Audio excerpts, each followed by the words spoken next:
Ladies and gentlemen, boys and girls, we are back to talk some more sports. I'm hyped. Let's get into this thing. Sports are heating up right now. It's a great month. The month of March may be one of the best sports months in the history of the world. You got the World Baseball Classic, which is just started, I believe, tonight, between Chinese Taipei and Australia. Absolutely no MLB players on either of those two teams, but it's hype. You got the NHL. We're going to be talking about some trades that are happening because the trade deadline for the NHL is on Friday at 3 p.m. Eastern. So we got that. We got the NBA heating up down the stretch towards the playoffs. And then we also got an NFL trade, and NFL free agency is in just a little bit. And we just had the combine, of course, and then we got the draft in April. It is a great time to be a sports fan. Let's get into this stuff, and let's start in the NHL because a lot of trades have gone down, like I just mentioned. And let's start in Utah with my team. First off, actually, I would like to point out, repping the Hellebuck Save shirt. Pretty fire. Pretty fire, if I do say so myself. Pretty awesome shirt. Just came in the mail today. One of the greatest saves of all time. So I'm happy I got that shirt on. But yeah, let's get to these NHL trades. So first off, big one for Utah. Finally buying. It's been a few years of this rebuild. And Bill Armstrong, the GM, finally says, screw it, we're going to buy. It was reported they're in many different conversations on many different players. Obviously, with a couple of the teams we'll talk about on this list, the Robert Thomas news has kind of like mixed everything up here. Him being on the trade block at all is kind of a shock to the league. It seems like no one can really judge if the St. Louis Blues are really, truly selling him and what the price is going to be. It seems like it's a lot. And for both Utah and Buffalo, who we'll get to later, they both make big moves for defensemen. Utah acquires Mackenzie Weegar, who right-handed defenseman. He's on a 5-year, $6.25 million deal. He signed an 8-year deal 3 years ago, so he has 5 more years left on that. He is 32 years old, so I'll take him till he's 37. And right now, we're at a state in the NHL where having cost-controlled term defenseman, term whatever. Any player with term right now is really highly coveted just because with the salary cap going up, it's like players are going to make a lot more if you have to re-sign them. And so if this was just a rental for Utah, this would be a lot to give up because in return, Calgary is getting 3 2026 second-round picks, and that includes Ottawa, who probably won't make the playoffs, New York Rangers, who probably won't make the playoffs, and Utah's own second. And hopefully with this move, Utah's looking to make the playoffs. They're in the first wild card spot, which I may add is actually more advantageous for Utah at this point, because if they somehow jump into the top 3 of the Central, like that's a bloodbath. Because if you're third in the Central, it's maybe the worst spot in the entire league to be at. Because then you got to go on the road to Colorado or Minnesota or Dallas. Like, hell no. But I guess if they jump to the third spot, it's not going to happen. They're not going to jump any of those teams. But whoever's third spot in the Central, I mean, that is a bloodbath. Got to feel bad for those guys. But yeah, so they give up those 3 second-round picks, all from this year, which is kind of crazy as well that they had all these second-round picks from this year. That's awesome. Great asset management by Bill Armstrong to have these picks, to be able to package these picks and not have to give up your own first-round pick. Because, I mean, a lot of people thought Weegar could go for a first-round pick, but that's really risky because if you're Utah and like this really doesn't work out, you start sliding and you drop out of the wild card, you miss the playoffs, and that pick goes to Calgary in that situation, that's really rough. And like that Ottawa pick and the Rangers pick, those are going to be good picks. Top of the second round, you can kind of view them kind of packaged together as maybe a very low-end first-round pick. But in totality, like I love that group of picks sending the other way for Utah. And then they also sent Oli Mata, who's kind of just a salary fill. adding Uyghur, he doesn't really have a spot on this in the D pairs as a whole. So sending him over to Calgary, I don't think he'll probably play. I'm not really sure what they're going to do with him. Maybe shut him down, maybe move him for something else. But he's at this point just salary filler. I think he's making around $3 million or something like that. And then Castagna, who is a prospect. Let me just say this, for Utah to not be giving up one of their really, really top-end prospects is huge in this deal. Castagna may end up being a really good player, but like in totality, to not be giving up a really, really top-end prospect, that's huge. He could be a good player down the road. I'm not really sure, but I've heard multiple Utah guys say, at the end of the day, this is not one of their top-end prospects. Like, I know a lot of Calgary fans, when this trade was kind of being broke, like Utah and Calgary are closing on a deal for Mackenzie Weegar, a lot of them were like, a lot of Calgary fans were like, oh, Tisha Ginla, welcome to Calgary. You know, Jerome Ginla, Calgary legend, we're bringing his son in. Because, I mean, a lot of Calgary fans were really, really pissed when Utah stole Tisha Ginla in the draft in 2024. So a lot of Calgary fans like, perfect, Ginla's coming our way in this deal. And in totality, when you look at it, yeah, 3 seconds, it might be a lot for this player, but I really just like the asset management here. You keep all your top-end prospects. You give up 3 second-round picks. Like, those are not guarantees whatsoever. And you keep your first. I like that side for Utah. But let's talk about the player. Recently, I've really gotten into the Jay Fresh, like, hockey player cards. I don't know if anybody else has. Like, those things are so cool to me. And according to him, Mackenzie Weegar has a 63% WAR percentage. He's a good defenseman, and he's definitely having a down year compared to what he's done in the past. Like, I think a few years ago he had like 20 goals, really good, which is awesome for a defenseman. And he just really hasn't been that player this year. I think he leads the league in giveaways. He's like a minus 35, but he's also playing top line minutes for Calgary. And at this point in his career, that's just probably not where he is as a player. I think he's playing like 24 minutes a night. And, for me, like, I think that's where he can thrive in Utah, is he's not going to have to play those kind of minutes in Utah. I think he can play more close to 20, 18, 19, something like that. And it'll be interesting to see where they plug him in the lineup, if that's right alongside Sergachev on the top line. I think you can't break apart the Schmidt-Marino line, or the Schmidt-Marino pair, because it was just been so good. I mean, those two are some of the highest in plus minus in the league, and I think Marino is 5th. So, I mean, I don't think you can break apart that line, but in terms of, like, does he play on the third line? Maybe. I've seen a lot of people be like, well, you just gave up 3 seconds for a third liner, but I don't think you can look at it like that. I think you more look at it as, do you keep Sergachev and Durzi on the same line, or do you move Durzi down to the third line? I'm not sure that I'd totally like that. I think what they're going to end up do is keep Sergachev and Durzi on the first line. Then you got Schmidt, Marino, and then you got Cole and Weegar. And, of course, they can split them up differently however they choose. But I think this is going to be more of a decor where you're rotating all three lines quite a bit. But I wouldn't be shocked to see Weegar on the top line as well. But in totality, I just really like this trade for Utah. And if you're Calgary, like, this could be a really good trade for you if you're able to draft some impact players at those spots. Because like I said, I don't know if Castagna is going to be that much of a big time prospect, and Mata's just a salary dump for Utah. So I like it for both sides. But I think Utah's just getting, obviously, the more proven player. No, like, that's obvious, but like, for Utah, I think right now we can judge this a little bit more straightforward. For Calgary, it's like, picks are great. I've said this for any sport. It's like, picks are great until you actually have to use the picks. And then it hits pretty hard, because it's like, oh yeah, a second round pick, that's really good. That's like, the second round pick comes with an inherent value, but if you don't spend it on the right piece, like, it doesn't really matter if it's a second round pick, if it's a bust. So if Calgary can draft well with these picks, like, it could look like a very good trade for Calgary, but we just need that further context after the draft this summer.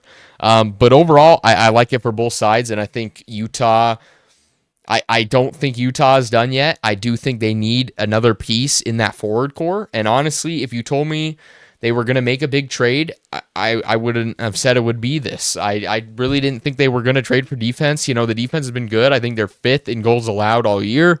I just really didn't think defense was one of their bigger needs, if I'm being honest. But anytime, I think this is good asset management from Bill Armstrong, and to add Mackenzie Weegar, hopefully he can make a bounce back in Utah and kind of reclaim the form that he has been in Calgary the past few seasons.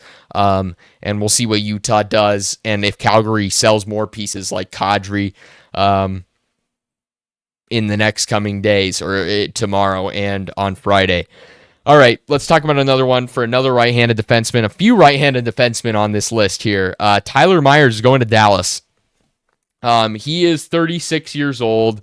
The contract is going to be 2 years, $1.5 million AAV. It's 50% retained by Vancouver, and they're getting a 2027 second and a 2029 fourth.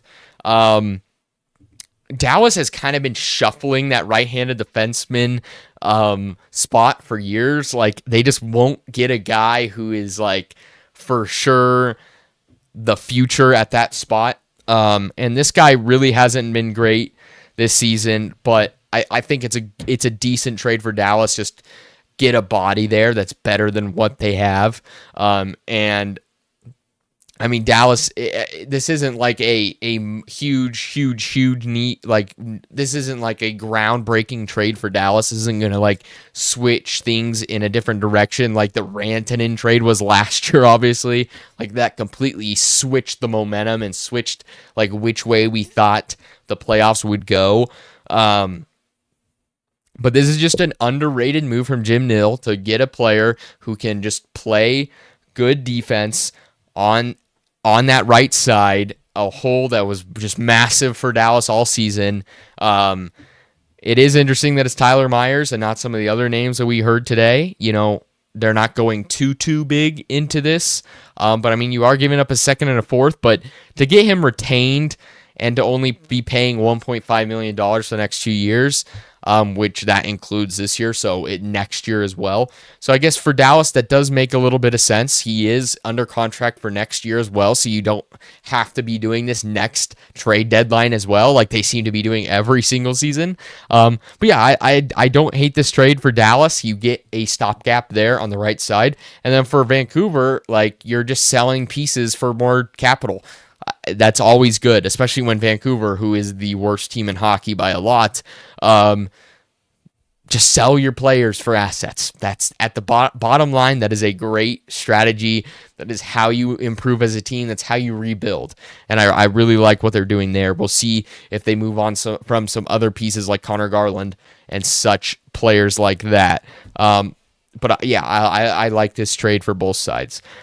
Minnesota acquires Michael McCarron, who is under contract one more season. This is the last season under contract, $900,000. He's a center. He's 30 years old, for a second round pick in 2028. That is a hefty price for what is at best a third line center and more likely your fourth line center. And center has been a trouble for the Wild dating back to last offseason. Obviously, there was that contract dispute with Marco Rossi. Bill Guerin did not really like Marco Rossi. He's a little bit of a smaller player. Didn't really fit the style that Bill Guerin wanted to do. But he ends up being traded to the Vancouver Canucks in the Quinn Hughes deal. And since acquiring Quinn Hughes, this team has been phenomenal. But they've been rolling out Danila Yurov at second line center, and they had like Hartman. And so basically their top three centers were Yurov, Hartman, and Eriksson Ek. Eriksson Ek is a very good second-line center, probably not an ideal first-line center for a playoff team. And this deal doesn't really solve that.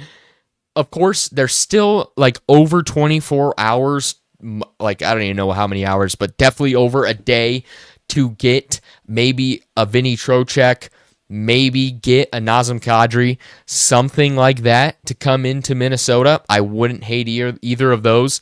options, but Michael McCarron is not going to solve that first line center position that they need badly, or even the second line center position. Because if Eriksson Ek is your first line center in the playoffs, you can get by, especially with the other talent they have, and especially now having Quinn Hughes and that really, really good D-core, and the two phenomenal goalies in Gustafsson and I forget the other guy's name, Wallstead. So like I don't hate it at all, but this move is a little puzzling for a second. That is a hefty price for a guy who's probably your fourth line center. He's like a physical guy. He's pretty big, kind of a Bill Guerin type guy, but he doesn't do much he doesn't score. On the J Fresh hockey card, 10% WAR, doesn't do a whole lot very good. His best attribute is his defense, but he has played a lot of penalty kill time, won a lot of penalty kill draws, so they're playing into that. I don't hate that strategy, playing some defense. I mean, they got plenty of scoring in Kaprizov, in Voldy, in Quinn Hughes. Like I get all of that, but this trade just seems like kind of an overpay for maybe not a great player in Michael McCarron. And I think a bigger takeaway from this move is, all right, so Vinny Trocheck and Nazem Kadri are going to go for a lot. If Michael McCarron is going for a second round pick, if I'm the New York Rangers, if I'm the Calgary Flames, I'm asking for a first plus a pretty damn good prospect for Nazem Kadri or Vinny Trocheck. Because, I mean, those are two really good center pieces. And Michael McCarron, who is a third or fourth line center, got a second. I'm at least asking for a first and a first plus, most likely, if I'm either of those two GMs. So that's my bigger takeaway from this, is the center market is highly coveted, and it's going to draw a lot for any of those teams, like the Hurricanes, like the Wild, any of those teams that are looking for that second line center or even a first line center in Vinny Trocheck or Nazem Kadri or anybody else, Robert Thomas if he's traded. Robert Thomas is going to go for a haul if this is what Michael McCarron is getting in the big 2026. But yeah, I'm not totally moved by Minnesota, but again, maybe they know something that we don't. And for Nashville, again, you may make the playoffs this year, you may not. You might as well. This is a great trade. You're selling a guy who last year of his deal, not a great player, for a second round pick. Hell yes, Nashville. All right. Let's talk about the two Edmonton and Chicago trades. We'll start with the first one, which was good for Edmonton, and that is acquiring Connor Murphy, right-handed defenseman. You're noticing a theme here, a lot of right-handed defensemen, pretty coveted position, and he is going to be on a $2.2 million contract. It's 50% retained from the Blackhawks. He is 32 years old for a second. A 2028 second is going back Chicago's way. I love this deal for Edmonton. It really shores up that second line right-handed guy. Obviously, Ekholm Bouchard has been one of the best defensive pairs in hockey for years now. I'm done with the Bouchard hate. That guy is so good. Had an OT winner the other night. He's just a really good hockey player, and him with Ekholm, I think if you looked at their expected goals percentage, it's tops in the league in terms of D pairs. They're just really damn good. Now you pair Jake Wallman with Connor Murphy. I really like that.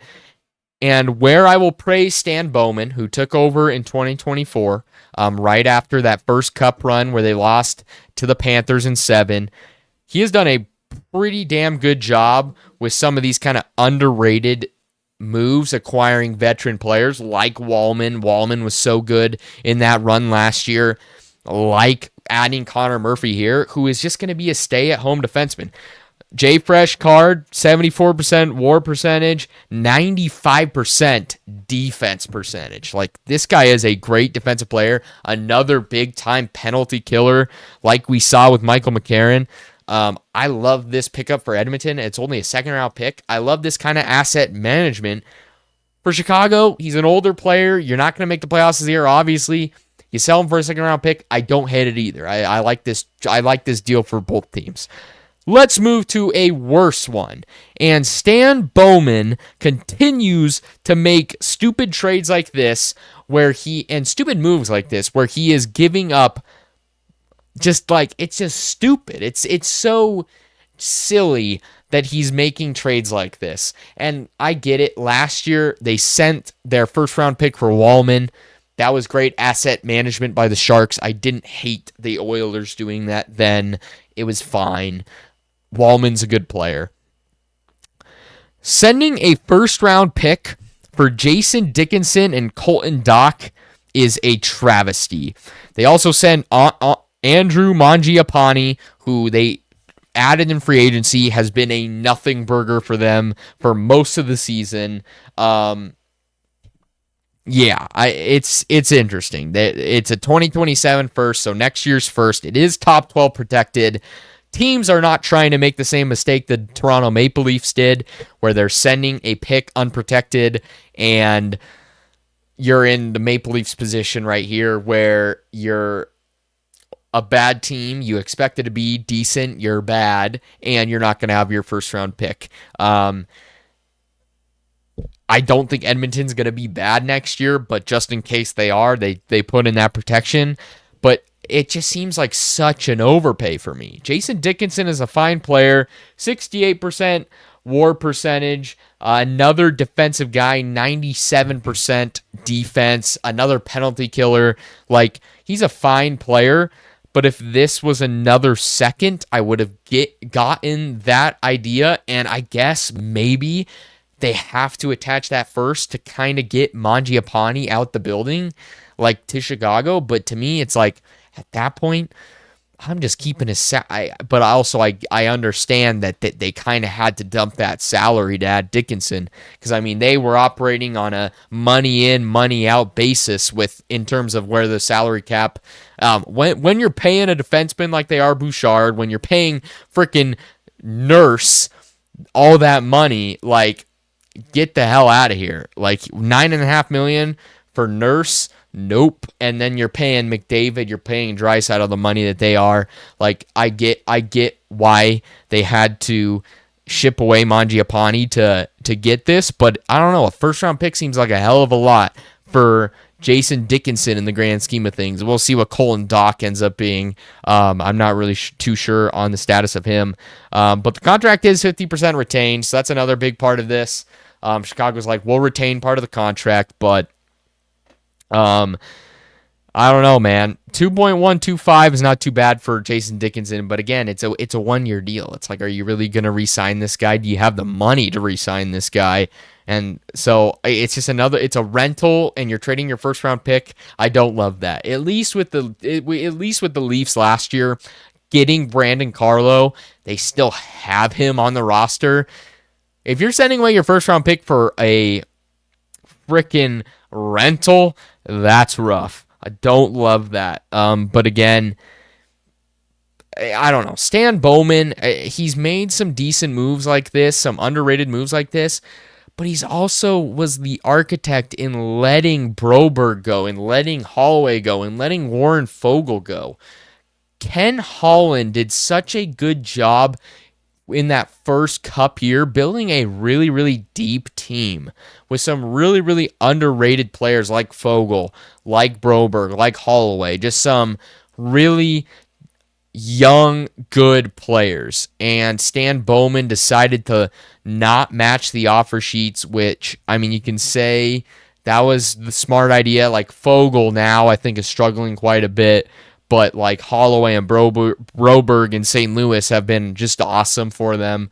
So, I mean, you can say it is what it is, but I don't know. This is just another questionable move by Stan Bowman. And I think the cherry on the top of this cake for me was them signing Trent Frederick to an 8-year, 3-something million dollar deal this offseason. I mean, that is hands down one of the worst contracts in the NHL. Trent Frederick is god awful at hockey.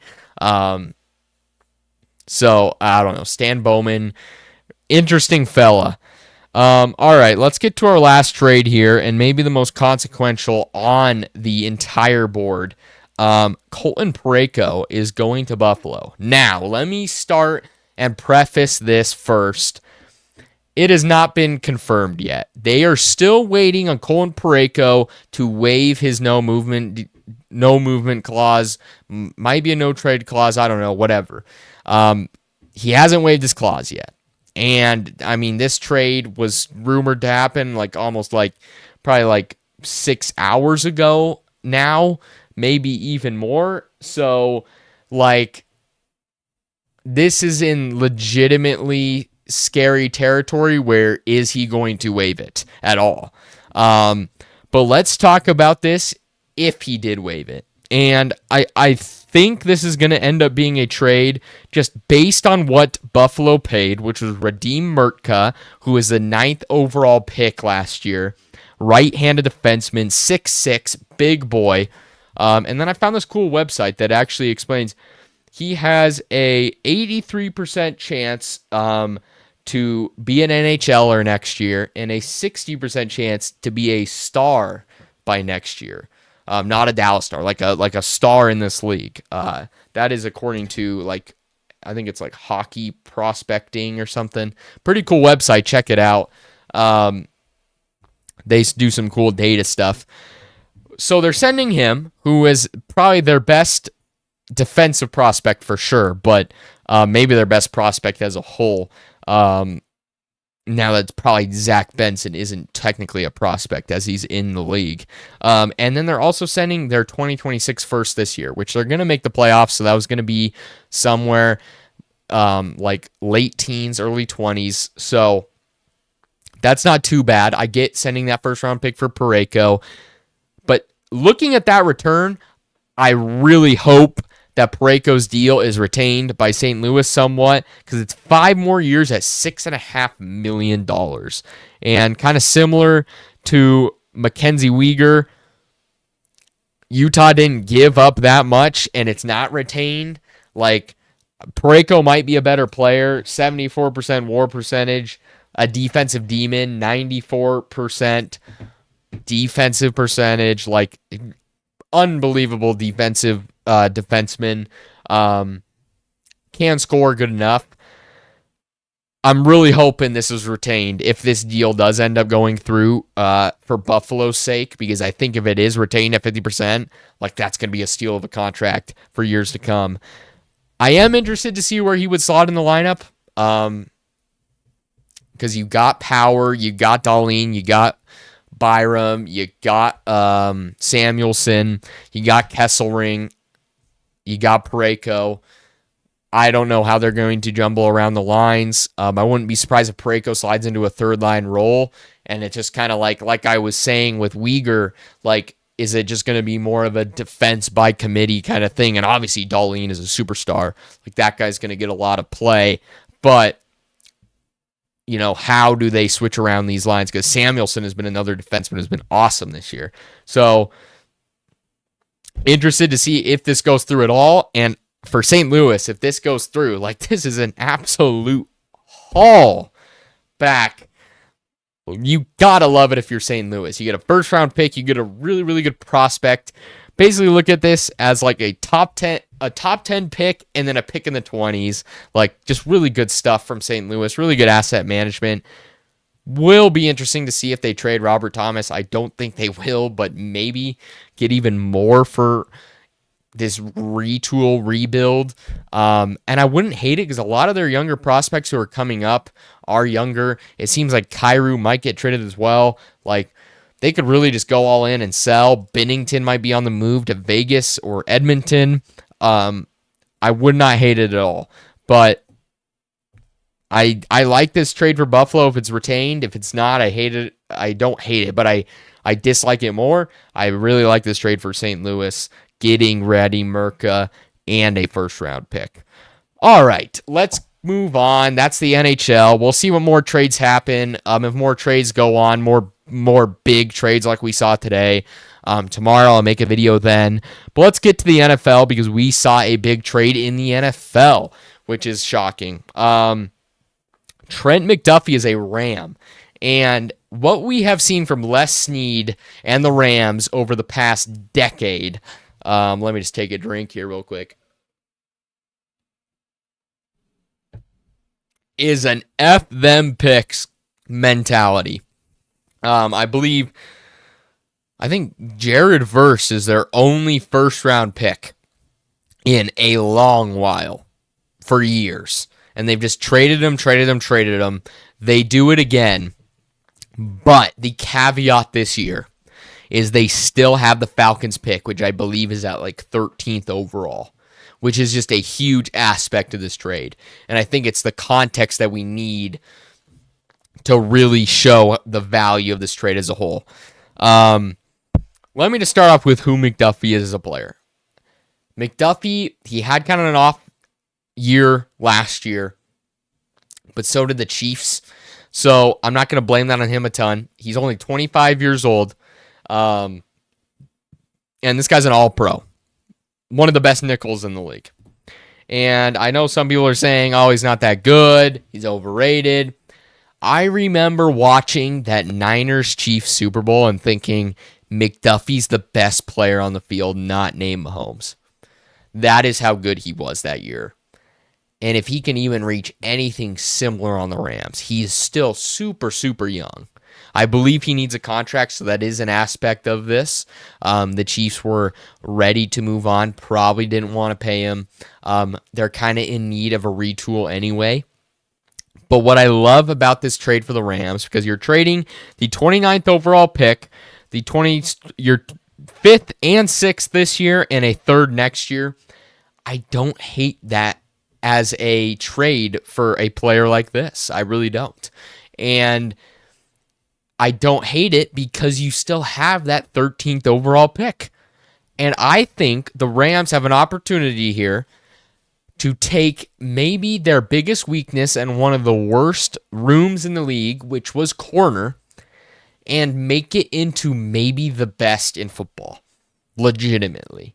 Because now you have McDuffie at the nickel. If they get one of Jermod McCoy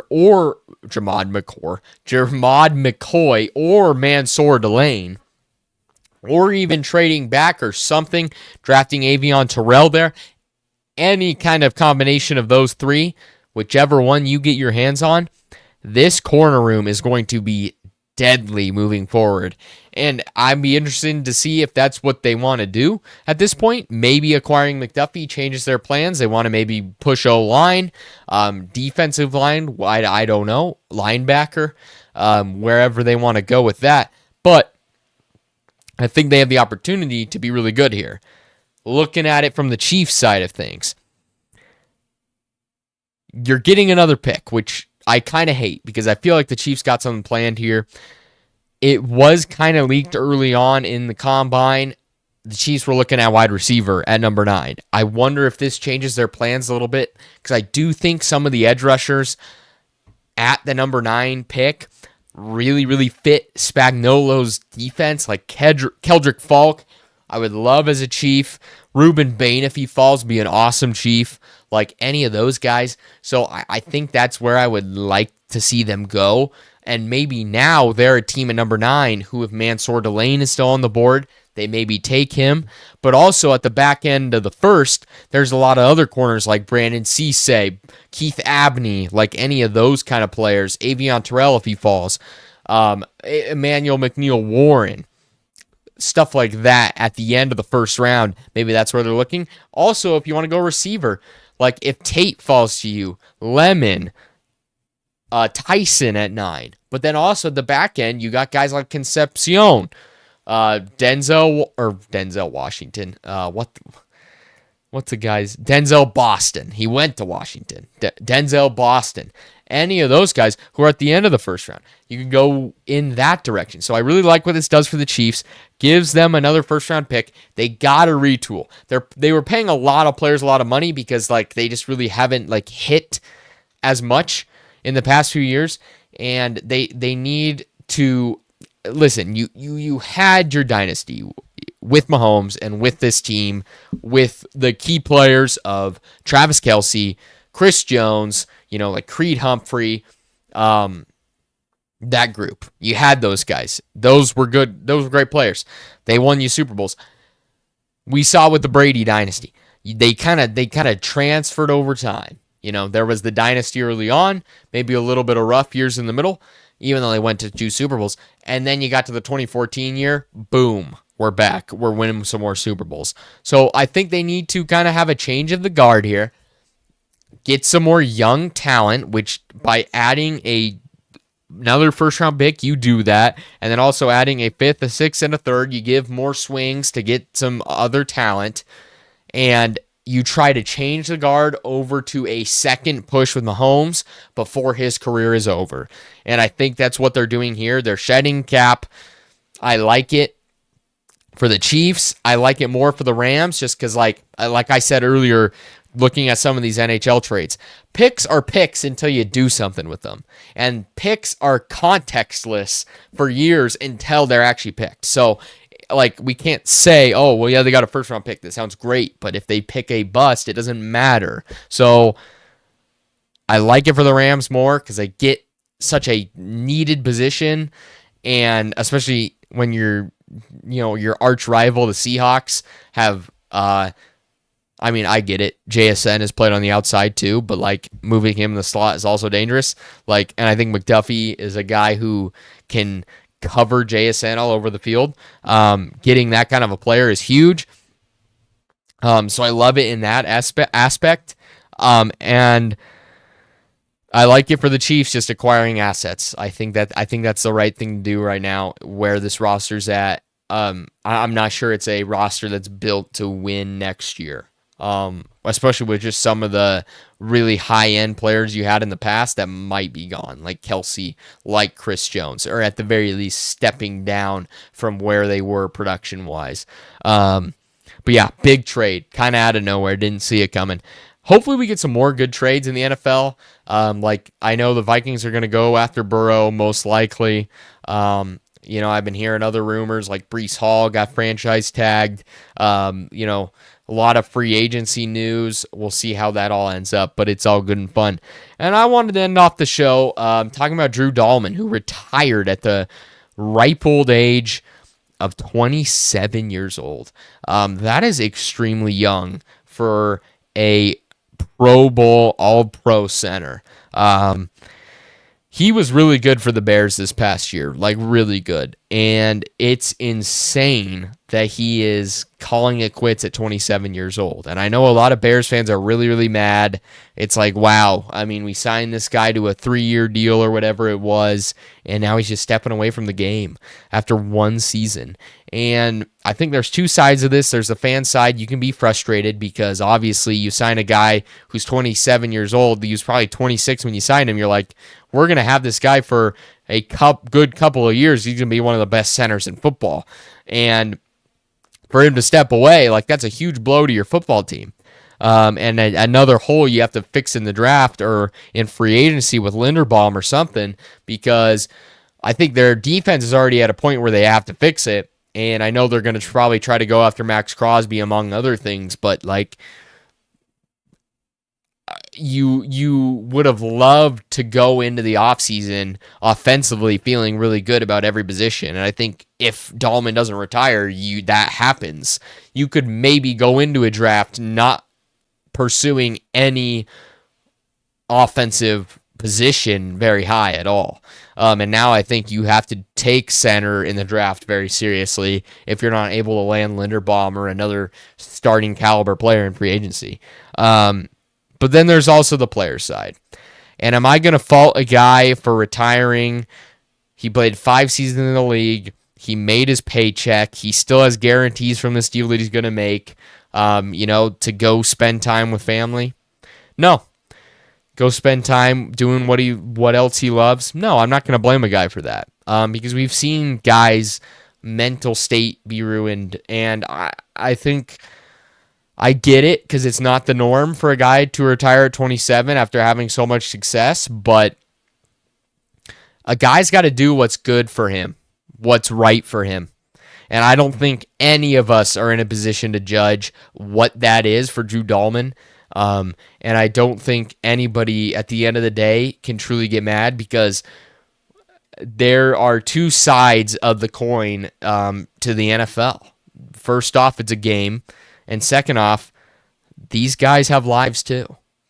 You know, for us, it may be look so easy from the outside. And I think a lot of ways we look at players as kind of just chess pieces.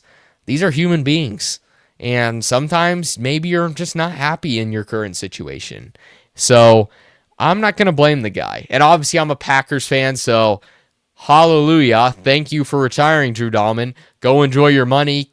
Go enjoy your guarantees the Bears are still going to pay you over these next 2 seasons. I love that for you. You can go retire. You can go on vacation to your beach house, to your lake house, wherever you're going, hang out with family, and you don't have to block my 3 techniques anymore. I really like that. But again, like I don't know. I'm not going to blame a guy for making generational wealth in the NFL and retiring. I'm just not going to do it. So, yeah, that is what it is. That's going to do it for me today. Have a great night, and I will see you in the next one. Peace.